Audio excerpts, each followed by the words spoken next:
जय सनातन मित्रों, जय मां भारती, जय भगवान, जय भगवती।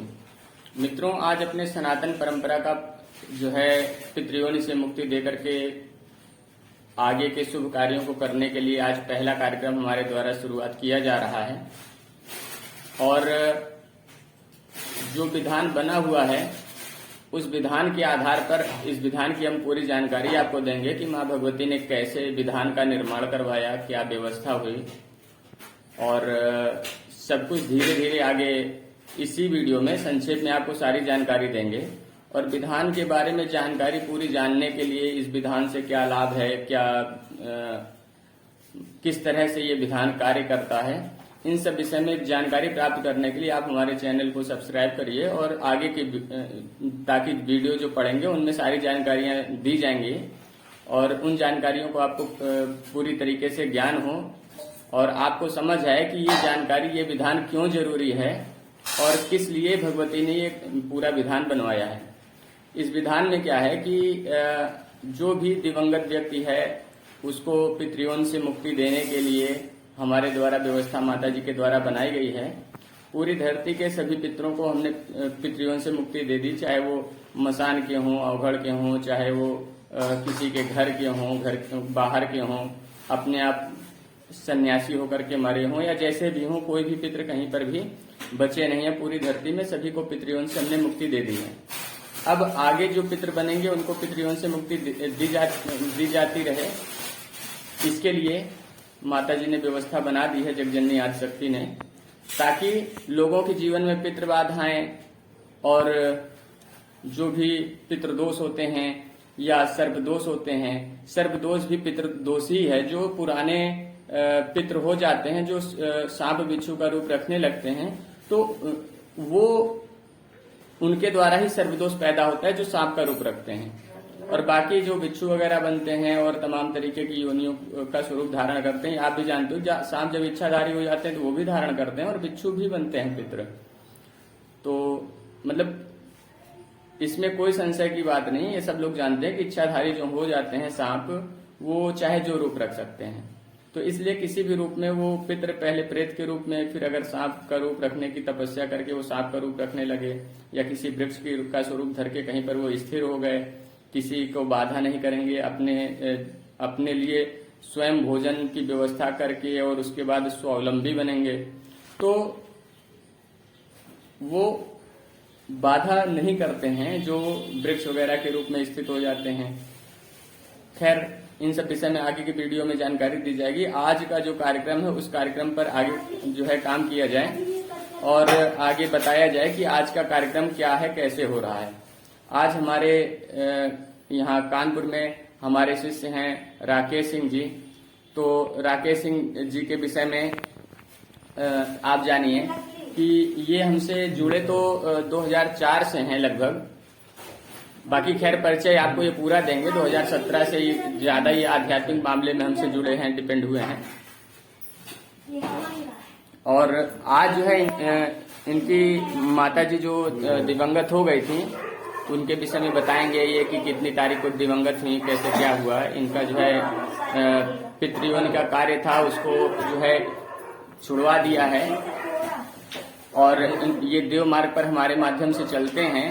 तो देव मार्ग पर चलने के कारण ही इनको जो है इस मार्ग पर चलने में सुख महसूस हुआ, अच्छा महसूस हुआ कि देव मार्ग टूटेगा नहीं और पितृ की जिम्मेदारी से भी मुक्ति हो जाएगी, क्योंकि हर व्यक्ति को की सबसे बड़ी जिम्मेदारी होती है पितृ को पितृयोनि से मुक्ति देना। पितृयोनि में रहेगा तभी बाधा करेगा, और जब तक पितृयोनि में पड़ा हुआ है तब तक ये कह सकते हैं कि नहीं, व्यक्ति की जिम्मेदारी वो समझता है कि नहीं, हाँ पितरों के लिए करना चाहिए। वैसे विधि के विधान के आधार पर भगवान ही सबको देते हैं, आहार विहार व्यवस्था जो कुछ भी देते हैं भगवान ही देते हैं। बगैर भगवान की इच्छा के कोई किसी को कुछ भी नहीं देता है। दान धर्म सेवा यदि आप भगवान के निमित्त होकर के किसी के लिए करते हो तो वो जो है आपको उस योनि, उस बंधन से नहीं बांधेगा। जैसे कोई तोता को की सेवा कर रहा है तो मरने के बाद वो तोता ना बने, इसके लिए भगवान का बनाया हुआ जीव है, भगवान की प्रसन्नता के लिए उस जीव की सेवा कर रहा है वो व्यक्ति, ये मान करके सेवा करेगा तो उसको अगले जन्म में, अगली योनि की प्राप्ति में बाधा नहीं आएगी। नहीं तो अगर मरते समय उसके जो है उसका ध्यान उस तोते पर पड़ जाएगा तो उसकी अगली योनि जो है वो तोते की हो जाएगी। जैसे इसके बहुत सारे उदाहरण हमारे धर्म ग्रंथ शास्त्रों में पड़े हुए हैं। जैसे अजामिल थे, बहुत पाप करते थे, जीवन में कभी उन्होंने धर्म कार्य किया ही नहीं, फिर भी उन्होंने जीवन में केवल अपना एक शुभ काम किया था कि अपने लड़के का नाम नारायण रख दिया था और नारायण से बहुत मोह और लगाव रखते थे। तो मरते समय उनका जो ध्यान है नारायण की तरफ चला गया था, तो इसलिए उनको जो है मुक्ति मिल गई। अन्य मृतलोक की योनियां या प्रेतलोक की योनियों की प्राप्ति उन्हें नहीं हुई और वो मुक्त होकर के सीधे नारायण लोक को, नारायण धाम को गए, क्योंकि मरते समय उन्होंने लड़के के नाम का ध्यान कर लिया था, लड़के को अपने पुकारा था। तो इस वजह से किसी भी जीव, अब कोई व्यक्ति पितरों को तर्पण दे रहा है, पानी दे रहा है, पितरों से कोई भी दिवंगत है परिवार का, माता पिता या कोई भी नाते रिश्तेदार सगा संबंधी, तो अगर वो उसके प्रति उसका मोह लगाव ज्यादा है, अगर वो मरता है तो मरने के बाद अगर मरते समय उसका ध्यान आ गया अपने पितृ का, तो वो व्यक्ति पितृयोन में ही चला जाएगा। और ज्यादातर विषयों में हम देखते हैं कि जब लोग समस्या बाधा ग्रसित, पितृ बाधा ग्रसित होते हैं, बीमारी वगैरह को प्राप्त होते हैं या घटना दुर्घटना उनके साथ होती है, तो उनके जीवन की पुरानी घटनाएं उनके मस्तिष्क पर, मन पर घूमने लगती हैं और तमाम जो है जब पुरानी बातें घूमेंगी तो दिवंगत लोगों का ध्यान होगा और दिवंगत लोगों का ध्यान होने के कारण वो स्वतः जो है पितृयोन में चले जाते हैं। इस तरह से अपने समाज में पितृबाधाएं बढ़ रही थी, जिसका निर्मूलन माताजी ने करवाया, आदिशक्ति जगजननी ने करवाया। दुर्गा माता की कृपा से अभी हम दुर्गा माता के अनुष्ठान में हैं। वैसे माता का कोई भी स्वरूप हो, कोई भी देवी देवता का स्वरूप हो, हमारे लिए सब कृपालु हैं, हम पर सब अनुकूल हैं, हमारे सब अनुकूल हैं। किसी से किसी भी तरह की ना मुझे दिक्कत होती है और ना ही कोई भी देवी देवता और ना ही कोई शक्ति हमारा कार्य कोई भी करने से रोकती है। हमारा कार्य वो स्वतः कर देती है। क्योंकि इसके विषय में आप अगर जानना चाहें तो हम आपको ये बताएं कि हम भक्ति मार्ग पर चलते हैं और भक्ति मार्ग पर ही अपने सभी शिष्यों को लेकर के चलते हैं। माताजी का वरदान है कि हमारे शिष्य हमेशा जो है धर्म में निवेशित रहेंगे, अधर्म में नहीं पड़ेंगे। हमारे शिष्यों का जो है जीवन सहज और अनुकूल रहेगा। तो जैसा कि आपको पिछले वीडियो में भी बताया कि दुर्गा माता ने हमें जो है जगत गुरु बनने का वरदान दिया हुआ है और उसी आधार पर वो जिम्मेदारियों का पालन करवा रही हैं समाज में। और आध्यात्मिक मार्ग हमारा जो है जन्मजात, हम चूंकि भक्त रहे हैं, इस वजह से आध्यात्मिक मार्ग हमारा खुलने में कोई ज्यादा दिक्कत नहीं हुई। 2013 से हमारा अन्य त्याग है, तब से हमारा पूर्ण आध्यात्मिक मार्ग खुल चुका है। और देवी देवता किस तरह से अनुकूल होते हैं, किस तरह से कार्य करते हैं, आध्यात्म क्या है, सनातन क्या है, इसके विषय में हमने पिछले वीडियो में पूरी जानकारी दी थी। अब जो है समाज को सुधार के लिए, समाज को एक दिशा देने के लिए हमारा जो कार्यक्रम चल रहा है, उसमें एक तो ये माता जी के आशीर्वाद से व्यवस्था है कि अगर कोई भी व्यक्ति, अगर हमारा शिष्य है या शिष्य नहीं है, अगर वो हमारे नाम से पूजा देता है तो उसके ऊपर कैसी भी बीमारी बाधा समस्या होगी, उसका निस्तारण, निर्मूलन हो जाएगा तुरंत का तुरंत। और कोई बीमारी बाधा समस्या बेचता है, फिर तकलीफ महसूस होती है, तो फिर आप पूजन दे दीजिए। आप नियमित पूजन देते हैं, अच्छी बात है। नियमित पूजन देंगे तो आप धर्म में निवेशित रहेंगे। आपके तन मन में भी विकार जो कुछ भी होंगे वो सब भी धीरे धीरे सही हो जाएंगे। तो कुल मिलाकर के आपको इस बात का विशेष ध्यान रखना है कि ये तो हमारी एक पूजन व्यवस्था ये है। और दूसरी जो खास बात आपको ध्यान रखना है कि अगर आपके घर परिवार में या पास पड़ोस में या कोई लावारिस व्यक्ति मर जाता है तो उसके लिए हमें पूजन दीजिए कि गुरुदेव श्री विपिन पांडे पूजा स्वीकार कीजिए और फला दिवंगत व्यक्ति को पितृयोन से मुक्ति दे दीजिए अगर वो पितृयोन में गया है तो इस तरह से पूजन देकर के अपने जो है आसपास पड़ोस के घर के जो भी दिवंगत हो उनको पितृयों से मुक्ति दे दीजिए, ताकि आपके घर के पितरों या आपके पड़ोस के पितरों के द्वारा, आपके परिवार खानदान के पितरों के द्वारा जो आपके शत्रु लोग हैं वो आप पर बाधा करा ना पावे। चूंकि घर परिवार के पितर होते हैं, अगर वो बाधा समस्या लेकर के बैठ जाते हैं ओझा सोखा गुनिया तांत्रिकों की जो ये सब तंत्र कार्य करने वाले हैं, मुसलमान जो संप्रदाय बना दिया गया उनमें मौलवी कहा जाता है। तो इन सब के द्वारा अगर ये सब व्यवस्थाएं बाधा समस्या की घर के पितरों के साथ बना दी जाती है तो वो पता भी नहीं चलता है, वो बाधाएं खुलती भी नहीं है जल्दी। तो कुल मिलाकर के पितृ पितृयों में रहें ही ना, तो इससे क्या होगा कि कलियुगी बाधा बढ़ेगी ही नहीं, और जब कलियुगी बाधा बढ़ेगी ही नहीं तो फिर आपके जीवन में आसानी होगी, सहजता होगी। हमारे राकेश सिंह जी के घर में ये पहला कार्यक्रम है उनकी माताजी के एक्सपायर होने के बाद। बहरहाल इसके पहले इनके घर के सभी पितरों को पितृयों से हम मुक्ति दे चुके हैं, लिहाजा अब इनकी माताजी के विषय में भी वो पितृयों से मुक्त हैं। पिछले 3 सालों से जब से वो बीमार रह रही थी तब से हम उनका बराबर केयर कर रहे थे कि वो पितृयों में न जाएं। लेकिन जो माताजी के द्वारा एक बनाया गया निमित्त कार्य है कि पितृ को पितृयों से मुक्ति देने का कार्य अगर करना है तो वो किया जाए, और पितृयों में है कि नहीं यह हर व्यक्ति जान नहीं सकता, इसलिए केवल हमारे नाम से पूजा दे दीजिए कि फला व्यक्ति अगर पितृयों में चला गया है तो उसको पितृयों से मुक्ति दे दीजिए। और इसके साथ में दूसरा कार्य आपको ये करना है कि जो पितृ से पितृयों को मुक्ति देने के बाद घर में एक छोटा सा कार्यक्रम कर लीजिए, कथा का, सुंदरकांड का, अखंड रामचरितमानस का, या कोई भी धर्म कार्य पूजन पाठ का आप अपने क्षेत्रीय हिसाब से अपने यहाँ कर लीजिए, या जो आपको सहज लगे वो कर लीजिए। उसके बाद जो जैसे आप खान पान व्यवस्था करते हैं समाज की अपने यहाँ, वैसे आप खान पान व्यवस्था अपनी शुरू कर लीजिए। और इस खान पान व्यवस्था में जो है, जो अन्नदान होगा, जलदान होगा, या जो भी पूजा पाठ आपने अपने घर में कराया, उस पूजा पाठ को करने का जो भी पुण्य है, या जो अन्न जलदान करने का आपका पुण्य है, एक दिन का उसको आप जो दिवंगत है उसके नाम पर आप समर्पित कर दीजिए। आप थोड़ा अन्न जलदान कीजिए, 10-15 लोगों का करिए, या 150 लोगों का करिए, या 1000-1500 लोगों का करिए, आपकी अपनी निजी व्यक्तिगत व्यवस्था है, जिससे कि किसी व्यक्ति पर किसी भी तरह का दबाव ना हो, सहजता से कार्य करे वो अपनी आर्थिक पारिवारिक परिस्थितियों के आधार पर, जिससे कि कोई भी व्यक्ति ऋण लेकर के आध्यात्मिक कार्य ना करे। हमारा माता जी से ये भी मनाना है कि कोई भी व्यक्ति अगर आध्यात्मिक कार्य कर रहा है तो वो ऋण लेकर के ना करे, नहीं तो ऋण की अदायगी में समय लगता है। आध्यात्मिक मार्ग में बढ़ने पर परीक्षाएं भी हो सकती हैं, तो उसमें भी व्यक्ति के भौतिक विकास में जो है थोड़ा समय लग सकता है। तो उसमें क्या है कि अगर 1-2 साल का समय लग गया तो वो सामाजिक हिसाब से उसका व्यवहार खराब हो जाता है।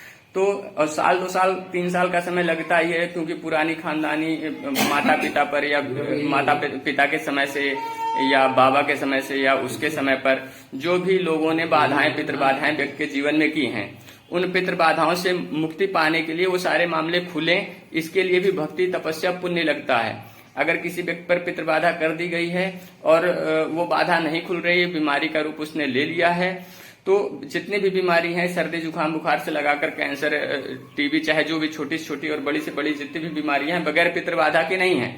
पितृ बाधाएं जो होती हैं वो खुलती नहीं है। अगर खुलती हैं, निस्तारण होने का मार्ग बनता है, तो व्यक्ति की अपनी भक्ति पूजा तपस्या से बनता है। तो व्यक्ति के भक्ति पूजा तपस्या से जो पुण्य बनता है, उस पुण्य के आधार पर उसको किए कराए गए पाप से भी मुक्ति का मार्ग मिलता है, और उसके जन्म जन्मांतर के जो भी कर्म दोष रहे होते हैं, पाप रहे होते हैं, उनसे भी मुक्ति का मार्ग बनता है।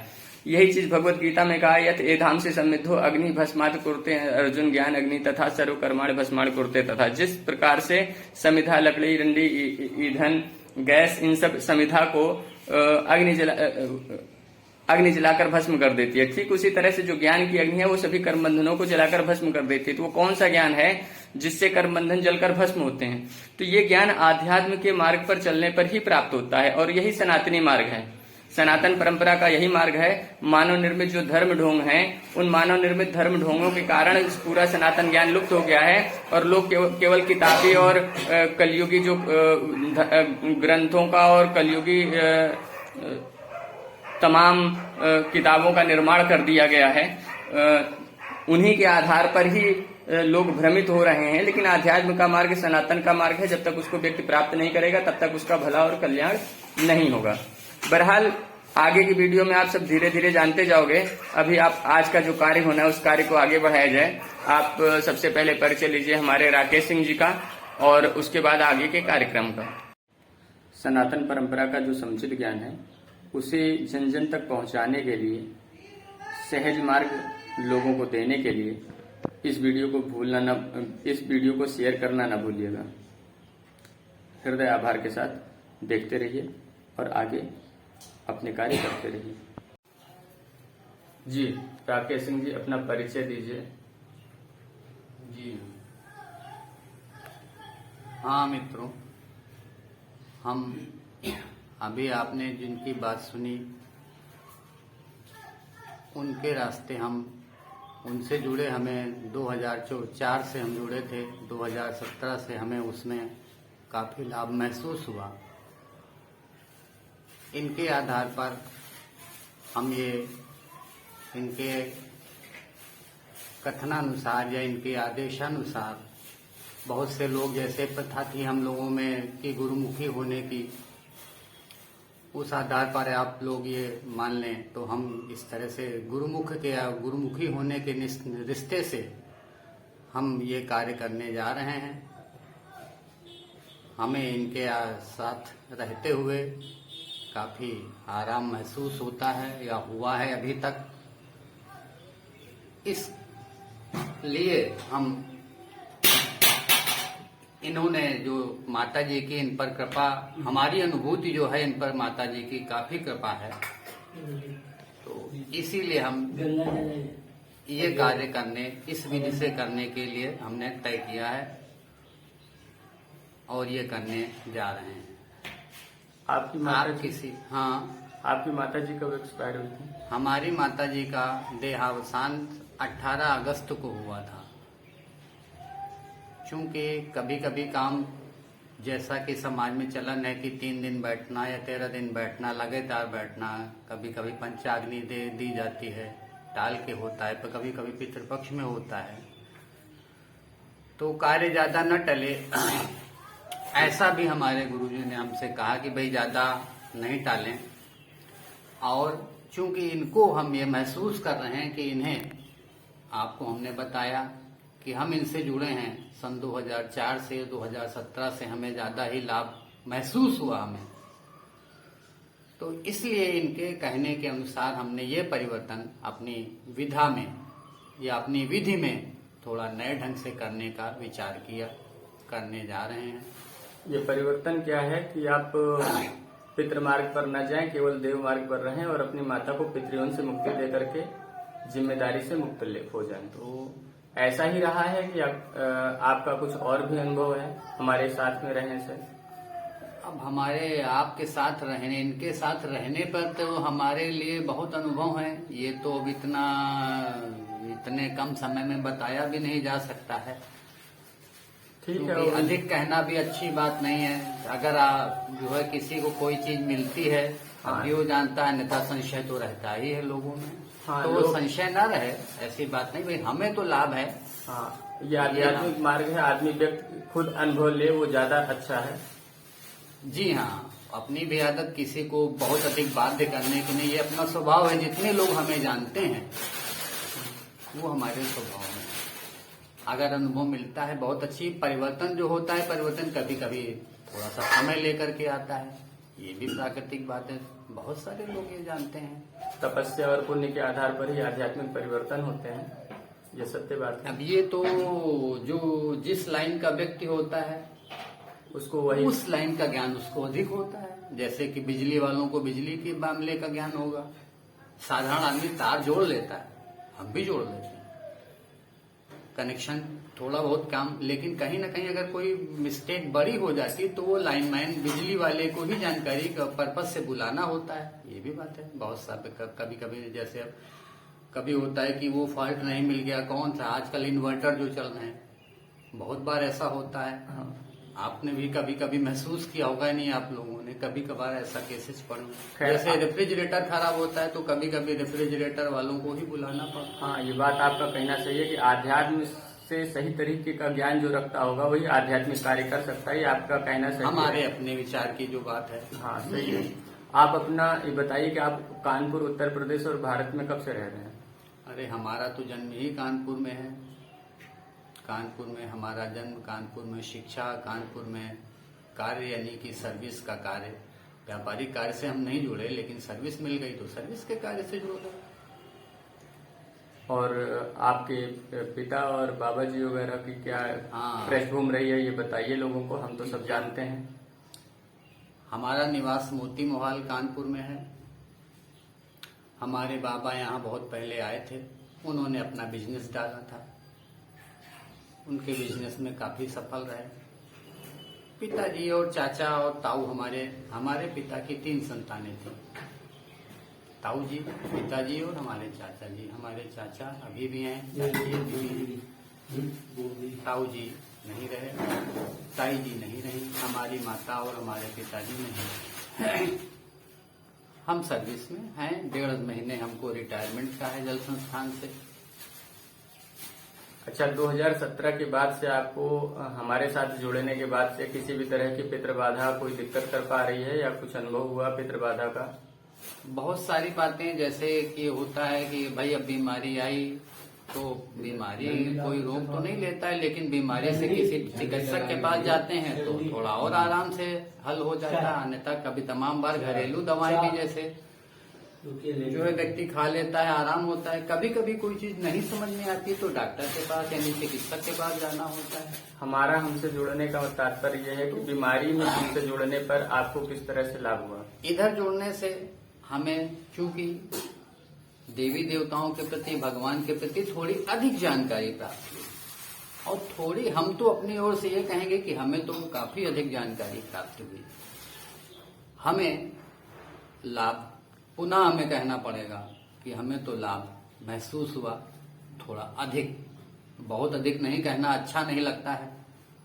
जब आदमी खुद अनुभव ले ज्यादा अच्छा है, ये और अच्छी बात है। और बीमारी के समय पर ऐसा होता है कि जो शरीर में पोषक तत्वों की कमी हो गई उनको तो आपको लेना ही पड़ेगा, लेकिन जो जब तक पितृबाधाएं या देवताओं की बाधाएं हैं, समस्याएं हैं, जब तक आप उनका निस्तारण नहीं करेंगे तब तक उनसे पूरा लाभ नहीं मिलेगा ना। बीमारी बढ़ती जाती है, दवा काम नहीं करती है। जी हाँ, यही बात हम भी अभी मन में आई तो कहने वाले थे कि जो है, चूंकि कभी कभार आप लोगों ने सुना होगा कि भाई दवा कोई लाभ ही नहीं दे रही है, तो कहते हैं कि भाई किसी और दुआ के लिए काम आप दिखा लो। दुआ तो मुस्लिम शब्द है, सनातन शब्द से ही अपने यहाँ भाषा से बनाया गया है ना। कृपा और आशीर्वाद लेने की बात होती है कि किसी सामर्थ्यवान की कृपा और आशीर्वाद बन जाए तो बीमारी, बाधाएं, समस्याएं जीवन में ना रहें। चूंकि प्रचलन में ये शब्द है, हाँ। इसलिए मुझे ये कहना पड़ा। हाँ, दुआ मीन्स यानी कि कृपा। हाँ। अब आप किसी की कृपा में अगर कोई रहता है, जैसे कि गुरु की कृपा में छात्र रहता है, तो किसी पर अधिक हो जाती है, उसके अपने संस्कारों और अपने आचार के आधार पर। किसी को भाई गुरु सबको जो है यानी कि जबरदस्ती तो दंड नहीं देता है, सबके लिए गुरु को ये नहीं चाहता कि वो बिगड़ जाए, तो कुछ अपने उसके कर्म और भाग्य होते हैं, कुछ लोग अच्छे भी बन जाते हैं। ये ईश्वर की कृपा कही जाती है, ईश्वर की व्यवस्था कही जाती है। ठीक है, आपके साथ आपके उपरेहित लाल जी मिश्रा जी हैं, तो इन लाल जी मिश्रा जी से हमारा परिचय और व्यवस्था कब से रही है? जो आपके यहाँ राकेश सिंह जी के यहाँ सत्यनारायण भगवान की कथा कहने आए हुए हैं, इनकी माता जी के पितृयों से मुक्ति देने के बाद। पंडित जी बताइए, आप अपना परिचय दीजिए और कब से हमें जानते हैं, कब से हमसे जुड़े हैं, इस विषय में बताइए। क्या आपको हमारा ये सनातन मार्ग अच्छा और सही लगा? इस विषय पर भी थोड़ा प्रकाश डालिएगा।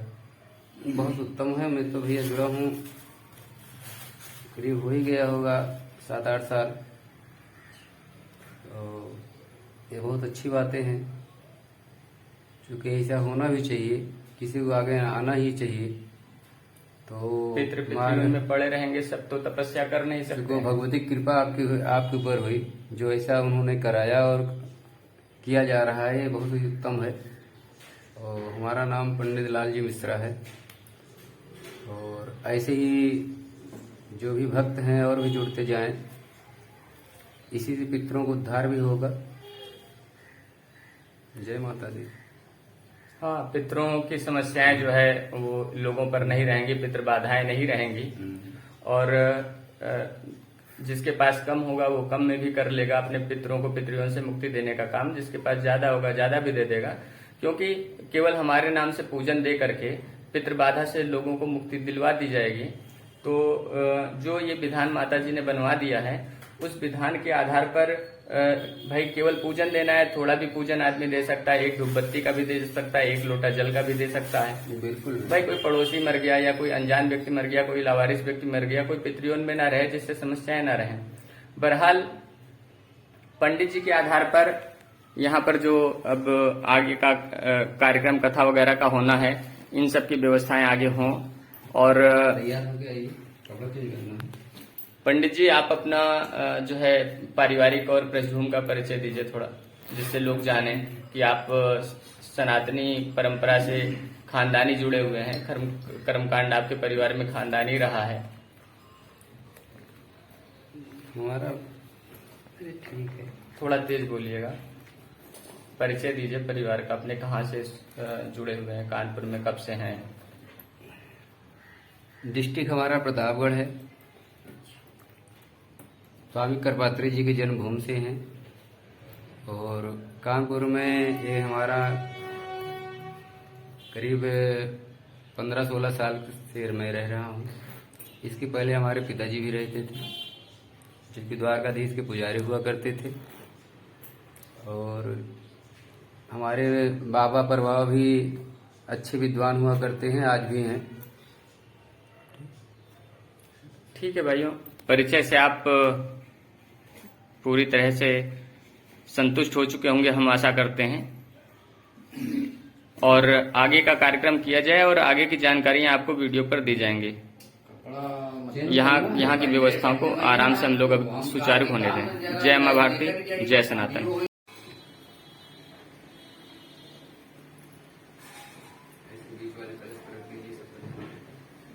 ओम नमो नमस्ते स्फटिक प्रभाय सुस्वरितहाराय सुमंगलाय शुभाशस्ताय छिदासनाय जलाधिनाथाय नमो नमस्ते।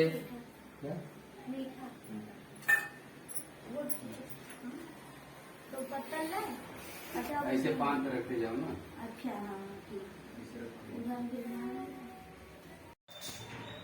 अधिक जानकारी के लिए आप हमारे पिछले वीडियो देखिए और अधिक जानकारी के लिए जो हमारे आने वाले वीडियो हैं उन सभी वीडियो को देखिए, ताकि आपको समुचित ज्ञान और समुचित जानकारी हो सके सनातन परंपरा के विषय में। और जो कुछ भी भ्रम और संशय हो आपका, उन सभी भ्रम और संशय का निस्तारण हो सके कि क्यों किस लिए जो है पितरों का जो दाह संस्कार के बाद अंत्येष्टि कर्म होता था, अंत्येष्टि संस्कार होता था, उसको क्यों रुकवाया, कैसे हुआ, क्या हुआ। इसके लिए आगे की वीडियो देखिए, ताकि आपको पता चले कि पितृ मार्ग में जाने पर देव मार्ग क्यों नहीं मिलता है, और देव मार्ग पर चलने वाले को पितृ मार्ग पर नहीं जाना चाहिए। इस विषय में पुराने समय से आपको इस बात का ज्ञान है कि अंत्येष्टि कर्मकांड कराने वाले ब्राह्मण लोग अलग होते हैं, और जो जीवन के संस्कार के विधान होते हैं उन विधान के कर्मकांड कराने वाले ब्राह्मण लोग अलग होते हैं।